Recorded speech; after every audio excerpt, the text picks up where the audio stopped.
on calminama on juurama. Assalamu alaikum Abba Sherif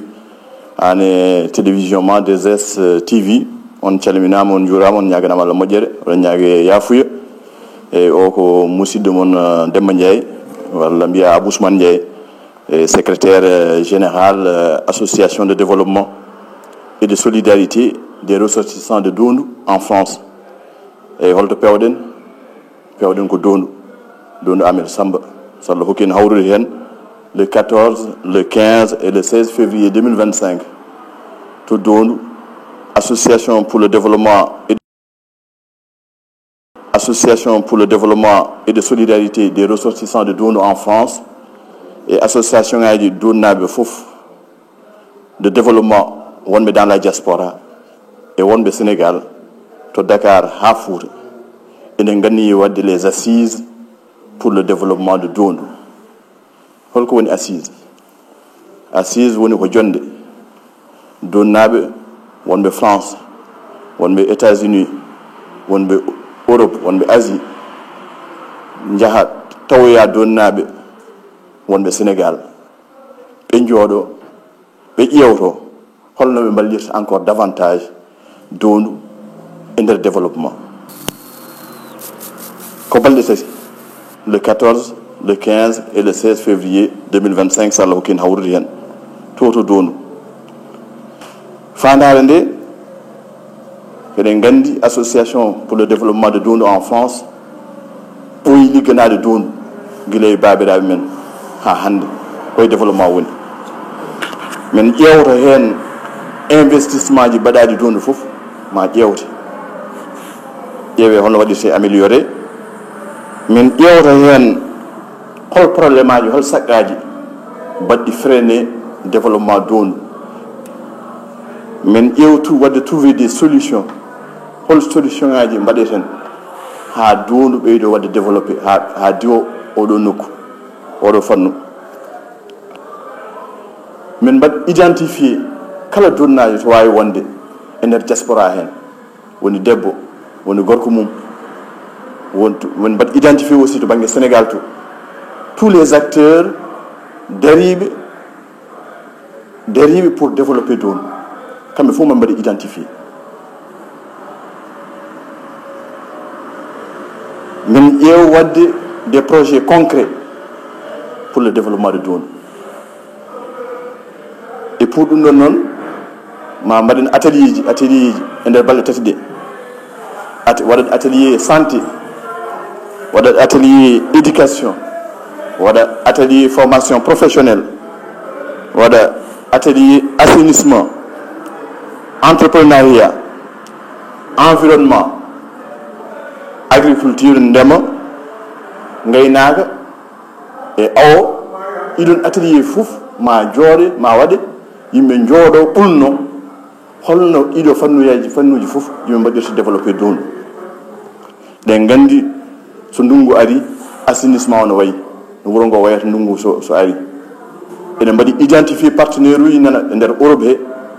wawɓe wallude en pour ligganade Doundou e banggue assainissement o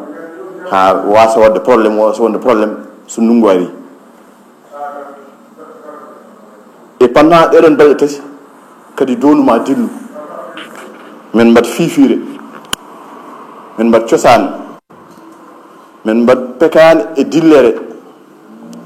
lambaji min mbaɗ organisé tournoi football ɗum ɗo fof waɗat accompagné réflexion ngaji ɗi balɗe tati réflexion ngaji ɗi e balɗe tati travaux ji ɗi e programme o hollo lelori premier jour o que le 14 février 2025 so Allah hokki en hawrude hen à partir de 11h enen fof kawreten ko maayo less maayo waɗa cérémonie avec la cérémonie d'ouverture waɗa allocution ngaji association ngaji ɗi notable uji ɗi les représentations de l'administration waɗa fifire ɗum ko cuɓalago namdi par ce que Doundou gonɗen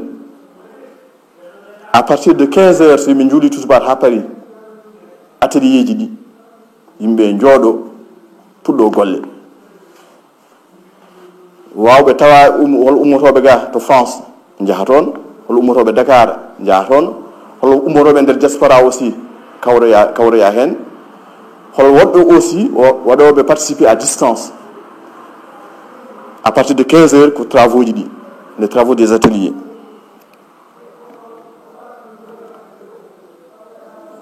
atelier ji ko santé en kalino éducation formation professionnelle assainissement entrepreneuriat environnement agriculture pêche et élevage et communalisation de Dondou holno woni so commune e goɗɗi hol point ngaji goɗɗi ma jantu hen so yi ha 21 heures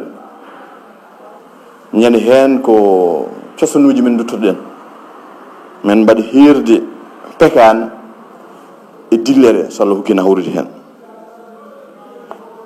ce deuxième jour inchallah le 15 février 2025 à partir de 11 heures golle atelier ji ɗi ɓamta so 16 heures yoni reboisement ne waɗa yimɓe gawa leɗɗe e nder wuuro he à partir de 17 heures ko ñande hen mbaɗeten final tournoi football ne waɗe organisé fuɗɗoto ko avant e ñande final o ko deuxième jour o et 21 heures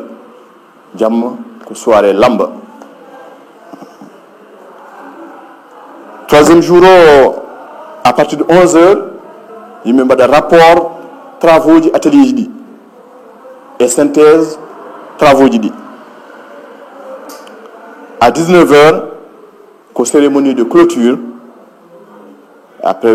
cérémonie de clôture o men mbaɗi hen cosaan défilé traditionnel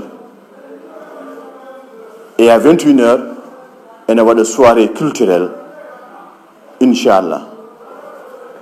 so ɗum ɓenni ma document goto référence windi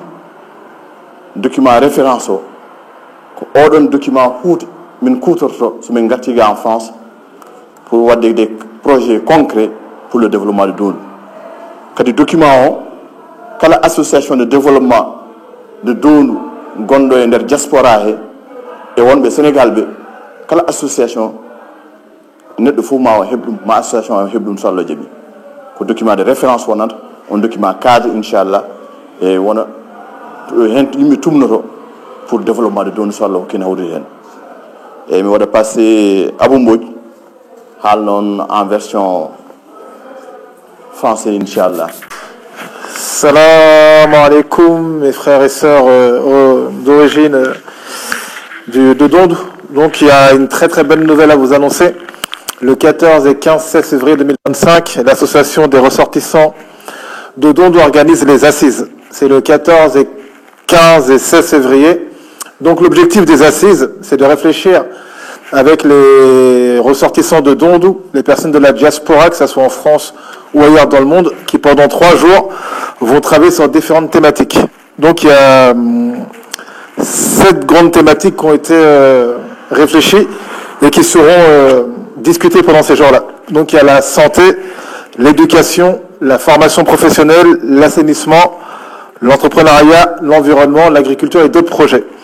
Donc c'est quoi l'objectif des assises? C'est vraiment de faire un état des lieux des investissements qu'il y a à faire à Dondou d'aujourd'hui jusqu'à dans les 20 ou 30 ans à venir. C'est de diagnostiquer les handicaps et problèmes qui peuvent freiner le développement de Dondou. Réfléchir ensemble à des solutions. Donc pour ça, on fera appel à des personnes qui sont sur place et des personnes qui sont d'ailleurs. L'objectif, c'est qu'on fasse sur ces 3 jours-là de la réflexion, de la mise en pratique, et que ce soit aussi disponible en ligne. À la fin de ces 3 jours, il y aura une synthèse des travaux, un rapport final qui sera rédigé par les membres bénévoles de l'association et qui servira de support pour toutes les demandes de subventions ou toutes les actions à faire au sein du village. Donc il y a 3 jours durant le programme. Donc le premier jour, le 14 février, ça démarre à 11h par l'allocution des personnes responsables de l'association. Aussi du fil-filet, donc des courses de pirogue. Ça reprend ensuite à 15h avec la mise en place des ateliers. Donc chaque atelier, c'est des groupes d'une dizaine de personnes qui réfléchissent ensemble à des solutions. Donc, comme on l'a appelé tout à l'heure, il y a la santé, l'éducation, etc. Et durant ces 3 jours, on va travailler la journée sur le développement de Dondou. Et le soir, c'est aussi de rappeler la culture sénégalaise et de Dondou. Donc, le premier jour, le 14, c'est une soirée Pékan et Dildere. Pour ceux qui parlent poulard, c'est festif. Donc, le deuxième jour, toujours pareil, à partir de 11h, on travaille sur les différents ateliers. À 16h, il y a un atelier de reboisement du village de Dondou. Et à 17h, la finale du tournoi de foot qui aura été organisé à Dondou et des autres villages. Et à 21h, le sport traditionnel du Sénégal, la lutte. Donc, le troisième jour, le 16, donc le jour le plus important, c'est le rappeur final des différents ateliers, ou les rappeurs finaux. Donc l'idée, c'est vraiment sur ces 3 jours-là d'avoir travaillé à fond tous les domaines, que ce soit santé, assainissement, et au bout des 3 jours, d'avoir un rappeur qui puisse servir à l'association de Dondou actuelle ou même les futures générations du village. Donc le message qu'on souhaitait faire passer au sein de l'association, c'est que c'est 3 jours qui sont ouverts à tout le monde. On peut être aussi bien sur place. Donc il y a des personnes du village de Dondou, des personnes de Dakar ou d'autres personnes issues de la diaspora. Mais ce sera aussi également disponible en ligne, donc via Zoom ou Teams, selon l'outil. Mais les personnes qui souhaitent participer et qui ne seront pas présentes sur place pourront participer. Après, je ne sais pas s'il y a des choses importantes à rajouter. Mais le plus important, c'est le 14, 15 et 16 février. On va travailler sur 3 jours. C'est vraiment le plan de développement de Dondou sur les années à venir. Merci à tout le monde.